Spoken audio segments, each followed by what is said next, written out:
حصہ ایک خوف کا جنگل۔ ایک گھنے تاریک اور نہ ختم ہونے والے جنگل کے اندر ایک خوفناک شیر رہتا تھا جس کا نام کنگ زوراک تھا۔ اس کی دیور سے درخت ہل جاتے، پرندے خوف سے الفاڑ جاتے اور سارے جانور اپنی پناگاہوں میں چھپ جاتے۔ کوئی بھی جانور اس کے راستے میں آنے کی ہمت نہیں کرتا تھا کیونکہ زوراک جنگل کا بے رحم بادشاہ تھا۔ جنگل کے کنارے ایک غریب 10 سالہ لڑکا رہتا تھا جس کا نام آدم تھا۔ وہ لکڑی کے ٹوٹے پھوٹے تنوں اور شاخوں سے بنی ایک چھوٹی سی جھونپڑی میں اکیلا رہتا تھا۔ آدم ہر روز اپنی بکریوں کو خطرناک جنگل کے قریب چراتا تھا۔ اس کا واحد سچا دوست ایک بہادر کالا کتا تھا جس کا نام شیڈو تھا۔ ایک شام اچانک آسمان گہرے سرمئی رنگ کا ہو گیا۔ ٹھنڈی ہوا درختوں کے درمیان چیختی ہوئی گزرنے لگی۔ پتے ہر طرف الفاڑنے لگے۔ پھر اچانک بوووم ایک زبردست کڑاکے نے پورے جنگل کو ہلا کر رکھ دیا۔ موسلا دھار بارش آسمان سے آبشار کی طرح برسنے لگی۔ بار بار چمکتی بجلی پورے جنگل کو خوفناک سفید روشنی سے روشن کر رہی تھی۔ ڈرے ہوئے جانور پاگلوں کی طرح جنگل میں بھاگ رہے تھے۔ بندر چیخ رہے تھے۔ ہرن جھاڑیوں میں ٹکرا رہے تھے۔ پرندے طوفان میں الفاڑ رہے تھے۔ یہاں تک کہ بڑے ہاتھی بھی خوف سے کانپ رہے تھے۔ اپنی لکڑی کی جھونپڑی کے اندر آدم اپنی بکریوں کو مضبوطی سے پکڑے بیٹھا تھا جبکہ شیڈو باہر کے اندھیرے پر غصے سے غروا رہا تھا۔ پھر ایک ایسی آواز گونجی جس نے آدم کے جسم میں خوف جما دیا۔ روو نا الفر۔ کنگ زوراک شکار پر نکل چکا تھا۔ بھوک سے پاگل شیر طوفان کے درمیان چل رہا تھا۔ اس کی آنکھیں بجلی کی چمک میں خوفناک انداز سے چمک رہی تھیں اور اس کے نوکیلے دانت بارش میں اور بھی خطرناک لگ رہے تھے۔ اس کی بڑی ایل سے پانی ٹپک رہا تھا جبکہ وہ کمزور جانوروں کو تلاش کر رہا تھا۔ شیڈو زور زور سے بھونکنے لگا۔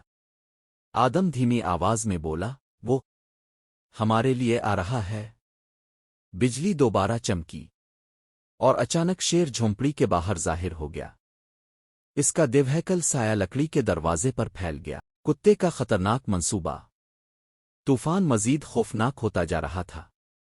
بارش زور زور سے لکڑی کی جھونپڑی پر برس رہی تھی جبکہ جنگل کے اوپر گرج چمک زور سے گونج رہی تھی۔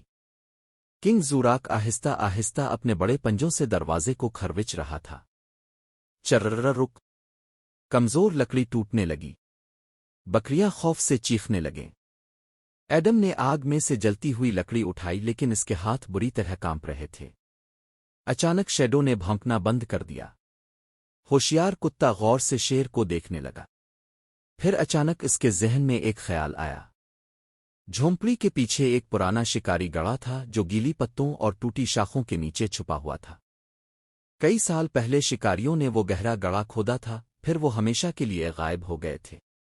شیڈو فوراً بھونکنے لگا اور ایڈم کے کپڑے کھینچنے لگا۔ کیا ہوا شیڈو؟ ایڈم نے گھبرا کر پوچھا۔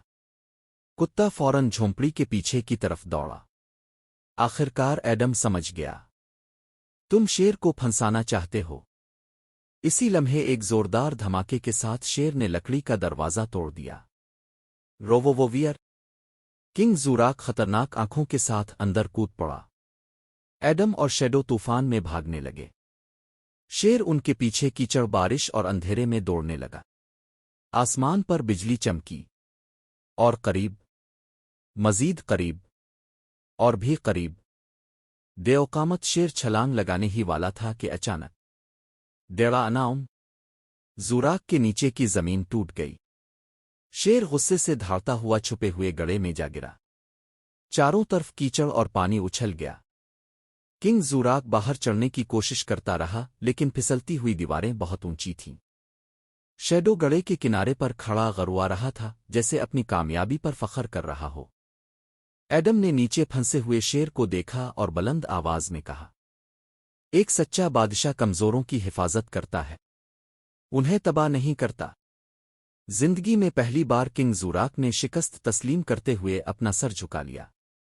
آہستہ آہستہ طوفان ختم ہونے لگا اور جنگل ایک بار پھر پرسکون۔ شیر کا راز۔ آخرکار بارش رک گئی۔ ٹھنڈی دھند درختوں کے درمیان تیر رہی تھی جبکہ پتوں سے پانی ٹپک رہا تھا۔ جنگل دوبارہ خاموش ہو چکا تھا۔ ایڈم گہرے شکار والے گڑھے کے پاس کھڑا تھا اور شیڈو اس کے قدموں کے قریب غروا رہا تھا۔ گڑھے کے اندر کنگ زوراک بہت کمزور دکھائی دے رہا تھا۔ اس کا طاقتور جسم کیچڑ سے بھرا ہوا تھا۔ اس کی سنہری یل پوری طرح بھیگ چکی تھی اور پہلی بار خوفناک شیر ڈرا ہوا لگ رہا تھا۔ ایڈم احتیاط سے آگے بڑھا۔ تم سب کا شکار کیوں کر رہے تھے؟ اس نے پوچھا۔ شیر کچھ لمحے خاموش رہا، پھر تھکی ہوئی بھاری آواز میں زوراک نے آخر کار کہا، کیونکہ جنگل مر رہا ہے۔ ایڈم کی آنکھیں حیرت سے پھیل گئیں۔ شیر نے آہستہ سے کہا، ندیوں کا پانی خشک ہو چکا ہے، پہاڑوں کے اس پار شکاریوں نے پانی میں زہر ملا دیا، جانور بھوک سے مر رہے ہیں، میرے پاس شکار کرنے کے علاوہ کوئی راستہ نہیں تھا۔ شیڈو نے آہستہ آہستہ غرونا بند کر دیا۔ اچانک گڑاں زمین زور سے ہلنے لگی، پرندے خوف سے آسمان کی طرف اڑ گئے، درخت خطرناک انداز میں جھولنے لگے، اور جنگل میں کسی چیز کے ٹوٹنے کی خوفناک آواز گونج اٹھو۔ ایڈم نے پہاڑوں کی طرف دیکھا اور گھبرا کر چلایا۔ ڈیم ٹوٹ گیا۔ کیچڑ سے بھرا ایک بہت بڑا سیلاب جنگل کی طرف تیزی سے بڑھ رہا تھا، راستے میں درختوں کو توڑتا ہوا۔ سیلاب سیدھا گڑھے کی طرف آ رہا تھا۔ کنگ زوراک نے دوبارہ باہر نکلنے کی کوشش کی، لیکن پھسلتی دیواروں نے اسے قید کر لیا۔ اگر پانی گڑھے تک پہنچ گیا تو یہ ڈوب جائے گا، ایڈم چیخا۔ شیڈو زور زور سے بھونکنے لگا۔ ایک لمحہ ضائع کیے بغیر ایڈم نے ٹوٹی ہوئی جھونپڑی کے قریب پڑی پرانی رسی اٹھائی۔ اس نے ایک سرا بڑے درخت سے باندھا جبکہ شیڈو دوسرا سرا گڑھے کی طرف کھینچنے لگا۔ مضبوطی سے پکڑو، ایڈم چلایا۔ آسمان میں دوبارہ بجلی چمکی جبکہ گندا سیلاب خوفناک آواز کے ساتھ قریب آتا